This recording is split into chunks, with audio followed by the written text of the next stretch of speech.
So we wanted to kind of go over the scope of what you have to actually work on your property as priorities. And we'll talk about how these all come together at the end. Really important to stay and watch what we're talking about here. This is what, when we talk to clients, it breaks down to this list right here ends up being probably 90% of our questions, our priority list, what you need to do and in each one of those areas. Now let's go through these really quick. Bedding, we're talking about cutting bedding areas and really looking at the type of timber that you have, dictating what type of bedding areas you're going to cut, if any at all.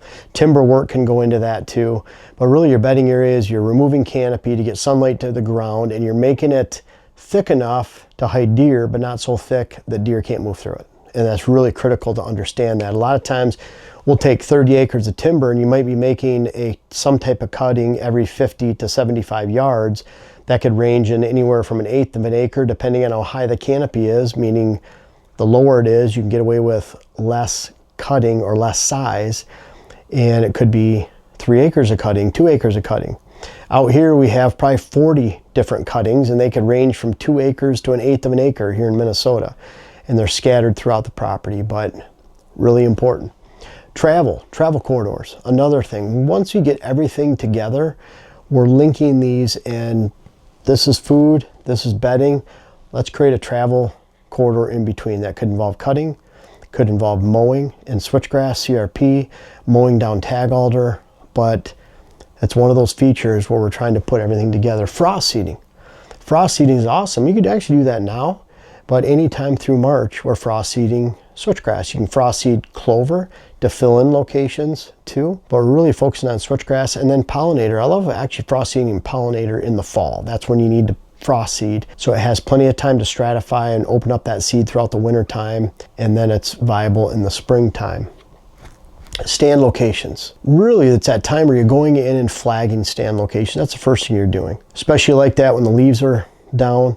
So you're going in and flagging stands so that you can come back later and work on those. So flagging stands and stand setting, 2 different time periods, but they're both a priority. Really important. We mark those on for a client where they should go. A lot of times we've talked about individual trees where they should go out on a property. But bottom line is, need to identify those locations and flag them off. And then weed control. Weed control is critical. It starts early in the year and continues. You can never have enough weed control. Don't ever think that you don't have to control your weeds on food plots. I think food plots are critical for every private land, but if you, for example, you get on a private land that you're leasing, they tell you that you can't plant food plots unless you use no chemicals, I'd move on. Because typically around here, that means disking and tilling and plowing over and over again. You're just going to rip up the topsoil. That's why they say in about 50 years we won't have topsoil around here. We've already gone through feet of topsoil. It's all down in the bottoms in the ravine. It's washed off the tops due to deep tillage and plowing practices that still continue. So when that started in the 1860s around here, it's really decreased the topsoil over the last 160 years. Literally 160 years. So they're saying about 50 more years we won't have topsoil. So things have to be changed. And if you expect to control weeds by deep tillage and plowing over and over again, you're really hurting yourself, not only for erosion concern, but really ripping up that top layer of soil. So learn how to minimize chemical use to maximize production and get rid of weeds. Water holes and deer blinds. Those are a pretty common time that you don't want to work on your water holes late. You don't want to work on your deer blinds late. You want the deer to get used to it. You want to be able to hide them in, have brush grow around them. Trail cams, mock scrapes, we're usually doing that at the same time when that starts through the year. Food plots, actually installs of food plots, stand installs and shooting lanes, and then food plots. We do that with cameras. And what we did here is really January, we're starting these bedding areas right here. So January, bedding area, travel corridors, could be January, February, even March. Frost seeding is more March. Stand location identification when there's no leaves on the trees. That's a March, April thing. Weed control, to us, that begins in May. Perfect tree planting time too, so you're accomplishing those things at that time. So that's a May thing. Water holes are May, more late May, June, early May if you can get them in. Trail cameras, mock scrapes, that's a May, June type thing. We really start getting those if we have time to choose at that time. Food plots, we're really starting to plant. That could even be Memorial Day, 1st of June with our buckwheat, but when we're really planting for the fall is late July and August. So that's could be June through August. Stand installs and shooting lanes. I love doing that. You've already identified where they go. July, August, perfect times for me because a lot of those stands, now it's one thing if you're hunting an early season setup, but a lot of our bread and butter stand locations are really important, especially our morning stands. We're working on it at this time, and we're not going back to those stand locations sometimes till October, end of October, especially early November. So there's a lot of time in between.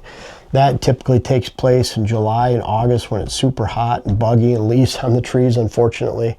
And then food plots, where whether it's mowing, taking care of, but especially adding rye around September, that comes into that September time frame. And then those cameras, that's a great time, late August, September, where we're making sure our batteries are full, and we expect our cameras to last the entire hunting season. And I'll even some of our important ones in November, when we're in there, instead of letting them run out in December, I'd rather, or late November or mid-November, I'd rather change the batteries at that time and plan on them running till January, February. And a lot of times January, we're starting the cameras again just to look for survivors, shed antlers. We're taking some cameras out of the woods. But this is that time frame that we talk with our clients. So it's not just a priority, you should do these things. It's hard to say that you should do certain things before others. For example, the food plots are really critical on property and access, your hunter access. That defines, kind of like you don't talk about hunter access, because if you're not walking through food during dark hours, you're walking around them. You have to get into bedding area stands. We're assigning those. Those are morning stands, afternoon stands. But once you assign that food plot and where those are at, everything else falls into place, a blueprint. But you're not working on food plots till later, because even though travel corridors might be a low priority in the entire list, that might be number 5, 6, 7 down the list, you still can work on those in March if you have nothing else to do. So this is that time frame, which is more of a priority time frame for working on your priorities and getting things done than it is actual timing, saying this should be done before this because it's more important. You're not looking at a priority list of importance, you're looking at a priority list of timeline.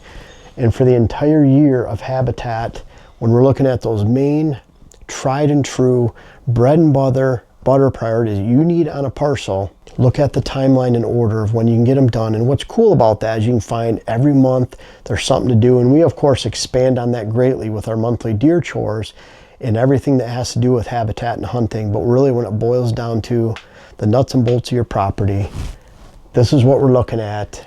And you can take that to your land. You're gonna make a 12-month calendar of this stuff, but you do it in order. What can you do each month? And there's always something. And I hope you enjoy this off-season process as much as you do the deer hunt, because it really turns it into a 365 passion, lots of stuff to do. And then you get into hunting season. It's almost like taking a break from the habitat work. And then by the time you get to the end of the hunting season, you're ready to jump right back in. I hope you can get all this stuff done this year. We'll continue with our monthly deer chores list. And I hope you can stay on track for a great hunt in 2025. Thank you guys so much for watching the video. You're our best followers. You followed all the way to the end of the video. Really invite you to check out our website. We have our earthway spreaders for sale, great Christmas presents. We're booking clients right now, all 5 of us. So by the end of December, it seems early, but by the end of December, our schedule will be booked for 2025. It's hard to believe. I'm already booked for December and most of January, February. We have our web classes, the rut web class, how to design your whitetail property, and really important, hunting hills and thermals, understanding the wind. Those are great products on our site, all the books. Thank you so much for watching all the videos, buying the seed that you did this year. Really appreciate you.